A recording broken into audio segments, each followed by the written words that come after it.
তসলিমা নাসরিন তসলিমা নাসরিন অরুন্ধতী রায়ের মতো ভণ্ড নয়। তসলিমা নাসরিন অরুন্ধতী রায়ের মতো এনজিওর টাকায় চলে না। তসলিমা নাসরিন অরুন্ধতী রায়ের মতো জিহাদিদের পয়সায় চলে না। তসলিমা নাসরিন অরুন্ধতী রায়ের মতো চিঙ্কু বামদের কথায় চলে না।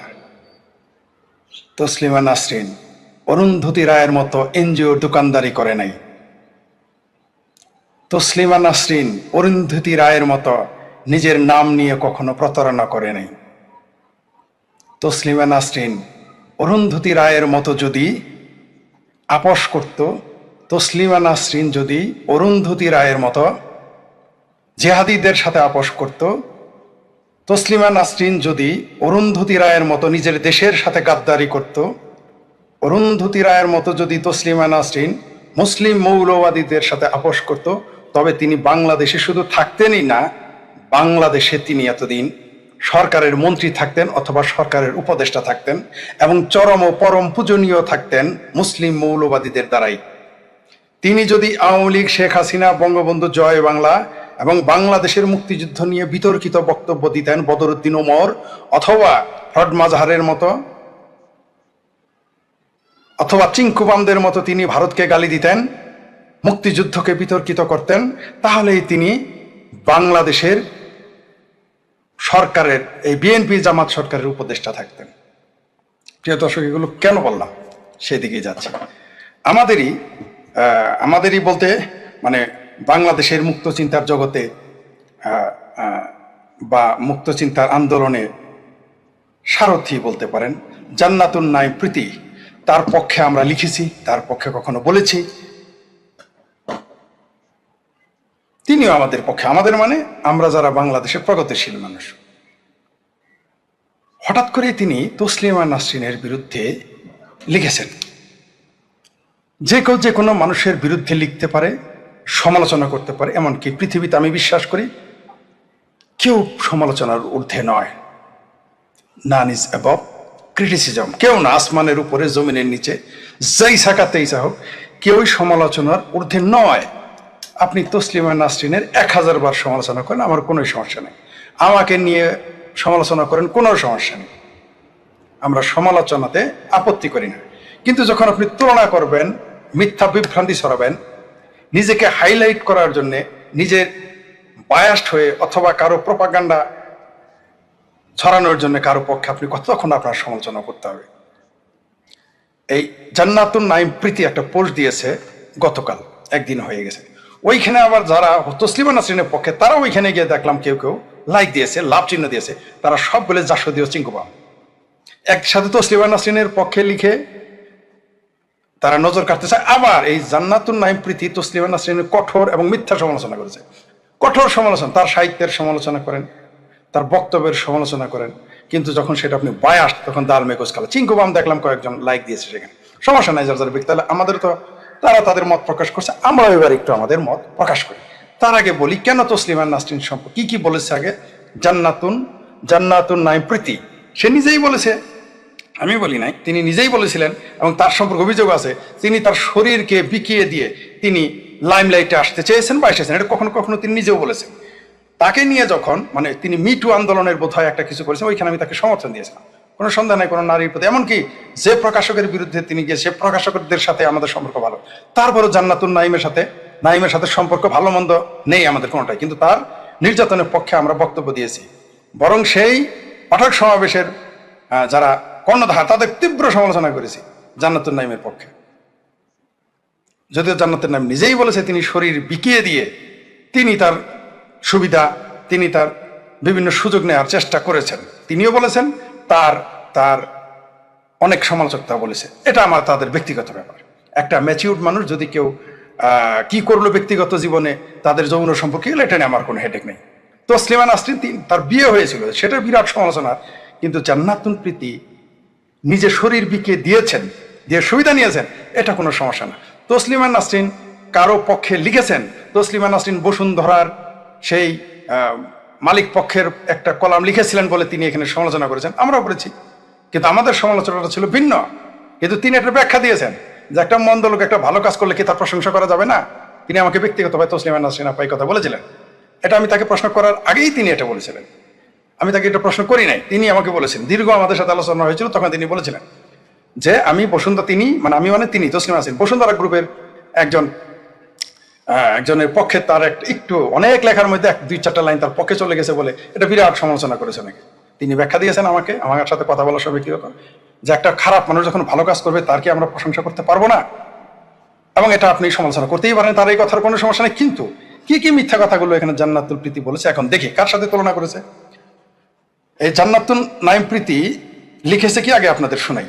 তিনি অরুন্ধতী রায়ের মতো বাটপারের সাথে তসলিমা নাসরিনের তুলনা করেছে। এইখানে হইলো আমার দুইখান কথা।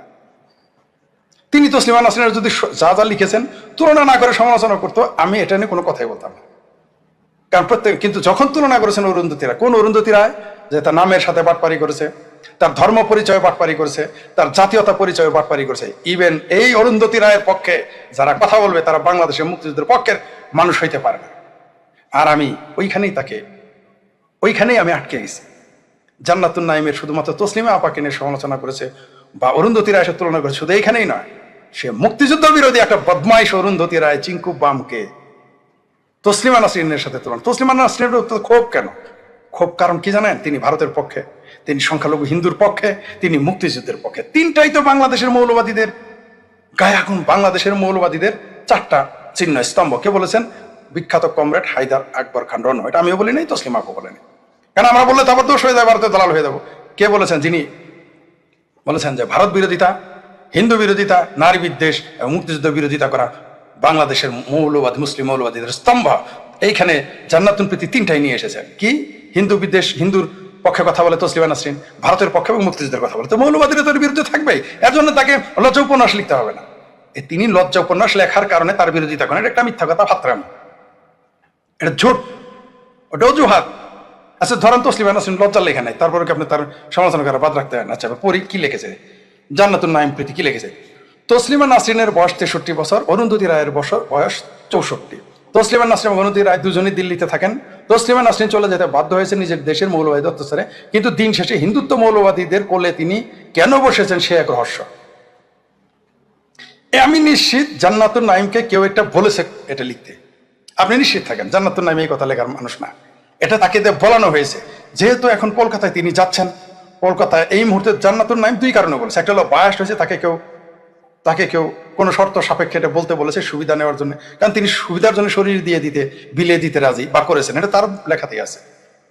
তার সঙ্গীরাই আমাদের বলেছে, তার সমালোচকরাও আমাদের, সমালোচকের কথা বা তার সঙ্গীরাও বলেছে আমাদের। সত্য মিথ্যাটা তাদের ব্যাপার, ও প্রীতি নিজেও বলেছেন। যাই হোক, তো তসলিমা নাসরিন যেহেতু আসছেন, এখন এই মুহূর্তে আলোচনা করলে, সমালোচনা করলে সেও লাইমলাইটে আসবে, এই কারণে তিনি আর বায়াস্ট কারণে কারোর জন্য।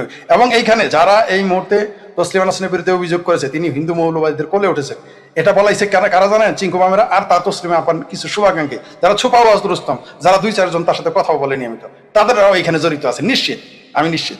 যাই হোক, তসলিমা নাসরিন চলে যেতে বা কিন্তু হিন্দুত্ববাদীদের কোলে বসেছেন সে এক রহস্য, এটা রহস্য হয়ে গেছে। কিন্তু বাংলাদেশের বামেরা, ভারতের বামেরা যখন জঙ্গিদের কোলে বসে, মুসলিম মৌলবাদীদের কোলে বসে, ওইটা রহস্য না। ফ্রড মাজার যখন জামাতি জঙ্গিদের কোলে বসে, ওইটা রহস্য না। আনু মোহাম্মদ, তারপর ফরিদ আক্তার, আরো এই সমস্ত যারা রেজওয়ানা, এরা যখন মুসলিম জঙ্গিদের কোলে বসে, পেয়ারা পাকিস্তানের কোলে বসে, এটাও রহস্যজনক না। যাই হোক, তারপর কি বলেছে?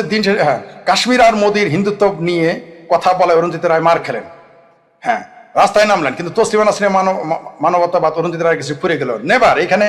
এখানে জান্নাতুন নাইম ঠাড়া ভরা মিথ্যা কথা বলেছে, ঠাড়া ভরা।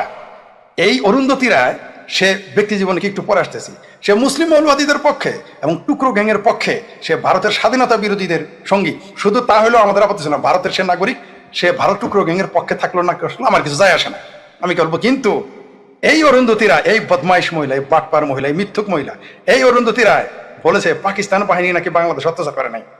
জান্নাতুন প্রীতি, আপনি কি সেটা জানেন নাকি জেনে সেটা এড়িয়ে গেলেন? তসলিমা নাসরিন এইখানে কিন্তু আলাদা, তিনি মুক্তিযুদ্ধের বিরোধীদের কখনো ছাড় দেন না। আপনি কি বলতেছেন? কার সাথে কি তুলনা করেন? যে অরুন্ধতীরা নিজের দেশের সাথে গাদ্দারি করে, যে অরুন্ধতীরা 71-এ মুক্তিযুদ্ধের হানাদার বাহিনীর পক্ষে, তার সাথে আপনি তসলিমা নাসরিনের তুলনা করলেন। আপনি কিন্তু ধরা খেয়ে গেছেন। আপনাকে যেটা কেউ বলেছে, আপনাকে যে বায়াস্ট, আপনাকে যে হায়ার করেছে কথা বলার জন্য, আমরা একটু বুঝি। যাই হোক, সেটা পরের প্রসঙ্গ, ওটা তার ব্যাপার, হায়ারে কেউ আসলে যেতেই পারে, কিন্তু মিথ্যা কথা বললেন না। অরুন্ধতী রায়ের মতো বাটপারের সাথে তসলিমার তুলনা হইতে পারে না, অন্য যত সমালোচনা থাকে। আপনি এটা মিথ্যা বলেছেন। অরুন্ধতী রায় হলো বাংলাদেশের স্বাধীনতা বিরোধীদের পক্ষে, আর আপনি তার পক্ষে সাফাই গেছেন। জান্নাতুন প্রীতি একটু ভালো করে জেনে নেন, ভালো করে জেনে বায়াস্ট হয়ে গেলে লিখেন না। ওই কটা চিঙ্কুবা আমার কটা জাসদির কথা, আর আপনাকে কারা কি টুপাইস ডিজি দিয়েছে, কারা কি কেতু দিয়েছে, তার জন্য আপনি এগুলো লিখতে যান না। আর তসলিমা নাসরিন সমালোচনা করলেই আপনি এমনি জনপ্রিয়, এমনি হয়ে গেছেন, আপনার নতুন করে আর আসার দরকার নাই তোরে ভাই। যাই হোক, সেটা আসি। তারপর বললেন হিন্দু কিন্তু তসলিমা নাসরিনের মানবতা ওনাদের কাছে ফুরিয়ে গেল। কখনোই ফুরিয়ে যায় নাই, বরং অরুন্ধতী রায়ের মানবতা বাদ একটা ফাতরামি, একটা ভণ্ডামি, মৃত্যু। সে বেলুচিস্তানের মুসলমানদের পক্ষে কোনোদিনই দাঁড়ায় নাই। পিওকেতে 2 মাস যাবৎ ইন্টারনেট বন্ধ, অরুন্ধতী রায় কথা বলে না। পিওকেতে সেই কাশ্মীরেরই মুসলমান, তারা পিওকেতে পাকিস্তান অকুপাইড কাশ্মীর, সেখানে 200 মুসলমান মেরে ফেলেছে। অরুন্ধতী রায়ের মানবতা জাগে না, এই জান্নাতুন প্রীতির